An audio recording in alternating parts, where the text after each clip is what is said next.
Hai kawan maritim, kembali lagi dalam program Kabar Maritim. Selamat Hari Raya Idul Adha buat kawan maritim yang merayakannya. Juga selamat menikmati liburan bersama keluarga.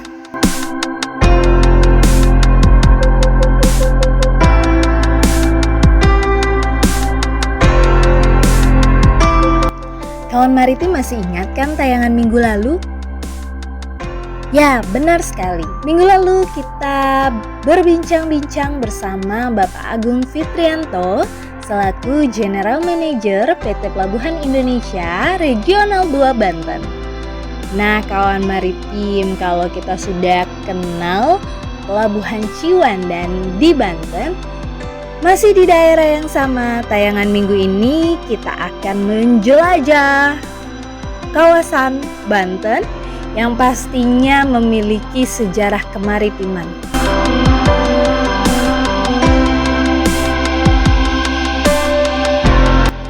Nah, dari Pelabuhan Ciwandan Banten, kita beranjak ke Mercusuar Anyer atau yang biasa disebut Mercusuar Cikoneng. Letaknya kurang lebih 11 km dari Pelabuhan Ciwandan. Mercusuar Cikoneng yang dibangun sejak tahun 1885 ini menjadi bukti pentingnya Anyer yang menjadi ujung penghubung titik nol Jalan Raya Pos, The Groot Postweg yang dibangun pada abad ke-19 oleh Belanda. The Groot Postweg atau Jalan Raya Pos Anyer Panarukan adalah jalan yang menembus ujung Jawa bagian barat hingga timur Pulau Jawa.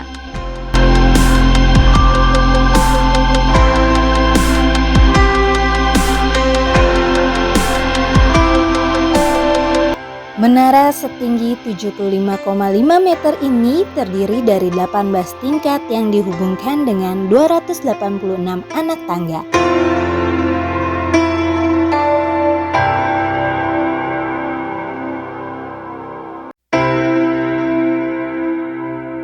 Pada bagian puncaknya terdapat lampu yang berfungsi untuk penunjuk kapal-kapal yang melintasi perairan Laut Banten bagian utara.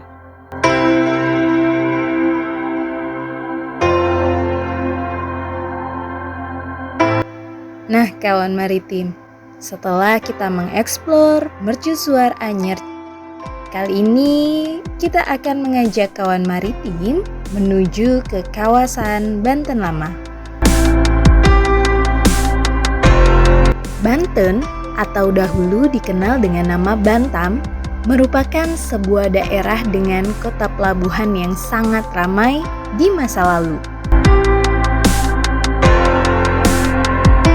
Pada tahun 1511, saat Malaka jatuh ke tangan Portugis, menyebabkan pedagang Muslim yang berasal dari daerah Arab, Persia, dan Gujarat enggan untuk berlabuh dan singgah di sana. Hal ini menyebabkan daerah Banten yang terletak di ujung barat bagian Jawa menjadi pilihan. Para pedagang mengalihkan pelayaran melewati Banten yang dinilai memiliki nilai ekonomis dan geografis yang bagus. Maka lahirlah sebuah pelabuhan yang besar dengan nama Pelabuhan Karangantu. Pelabuhan Karangantu merupakan pelabuhan terbesar kedua setelah Pelabuhan Sunda Kelapa di Jayakarta. Pada abad ke-16, pelabuhan ini menjadi tempat persinggahan para pedagang sebelum melanjutkan perjalanan ke benua Australia. Bahkan Belanda saat pertama kali masuk ke Pulau Jawa tahun 1596 memakai jasa pelabuhan ini untuk berlabuh. Kini, kondisi pelabuhan yang terus mengalami pendangkalan tidak memungkinkan untuk dilanjutkan sebagai pelabuhan besar. Maka dibangunlah sebuah pelabuhan yaitu Pelabuhan Ciwandan sebagai pelabuhan baru Kota Banten. Meskipun demikian, Pelabuhan Karangantu masih difungsikan oleh penduduk setempat sebagai tempat bersandar perahu nelayan.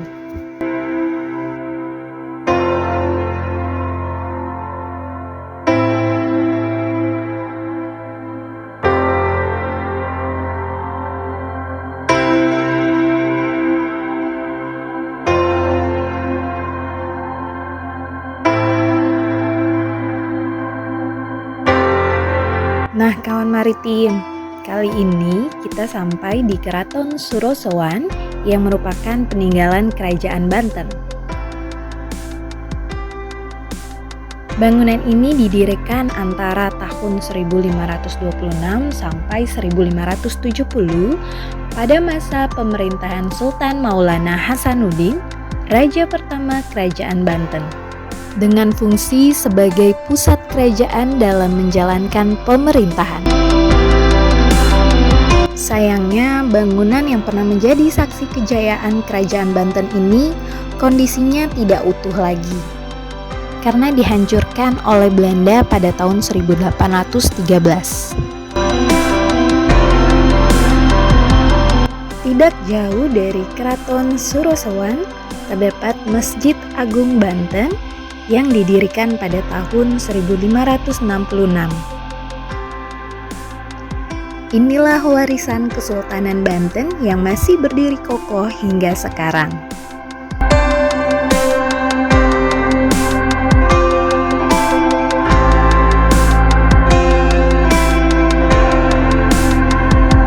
Masjid Agung Banten berdenah segi empat dengan rancang bangun yang unik. Arsitekturnya merupakan perpaduan antara arsitektur Jawa, Cina, dan Eropa.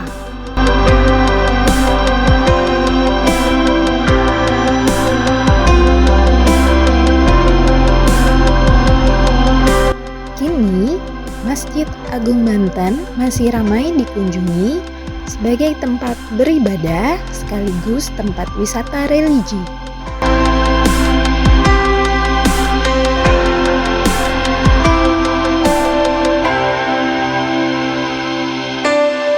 Masih di kawasan Banten Lama, kali ini kita akan mengunjungi Vihara Avalokitesvara yang merupakan bangunan bersejarah di Kota Banten.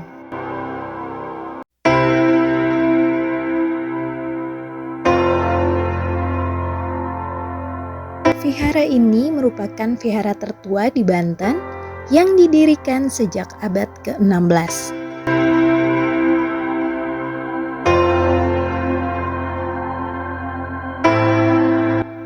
Pembangunan vihara ini juga tidak bisa dilepaskan dari Sunan Gunung Jati, salah satu dari 9 wali penyebar agama Islam di Indonesia. Ia memiliki istri yang masih keturunan Kaisar Tiongkok bernama Putri Ong Tien. Melihat banyak pengikut Putri yang masih memegang teguh keyakinannya, Sunan Gunung Jati membangun vihara pada tahun 1542 di wilayah Banten, tepatnya di Desa Dermayon, dekat dengan Masjid Agung Banten. Namun, pada tahun 1774, vihara dipindahkan ke kawasan Pamarican hingga sekarang.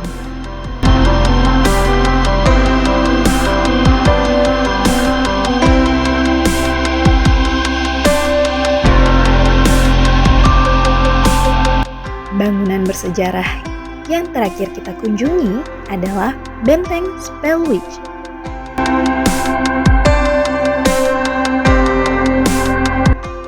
Lokasinya berseberangan dengan Vihara Avalokitesvara.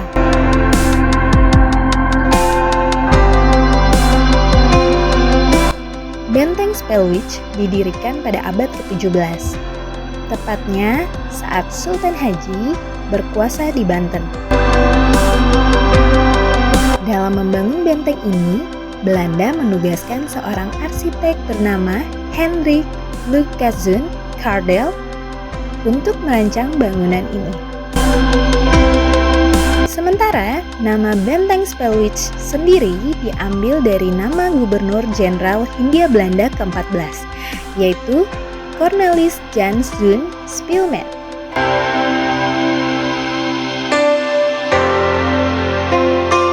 Sebelum membangun benteng ini, Belanda lebih dulu meminta izin kepada Sultan Haji. Dengan mengaku akan menggunakan benteng ini sebagai tempat berlindung dari serangan pengikut Sultan Tirtayasa, yang tidak lain adalah ayah Sultan Haji yang terkenal sangat anti Belanda, berbeda dengan putranya.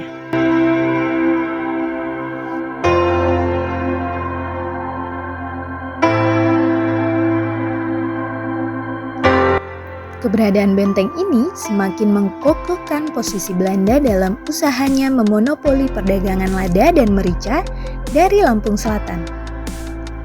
Benteng ini juga digunakan sebagai basis pertahanan dan pemukiman orang-orang Belanda di Banten. Karena itu, di sekitar benteng dapat ditemukan makam para bangsawan dan prajurit Belanda.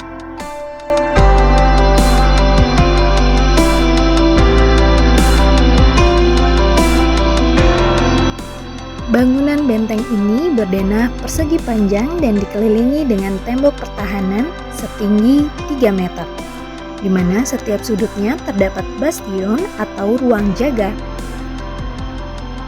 Oh iya kawan maritim, kini Benteng Spelwitch juga menjadi salah satu tujuan wisata di Kota Banten.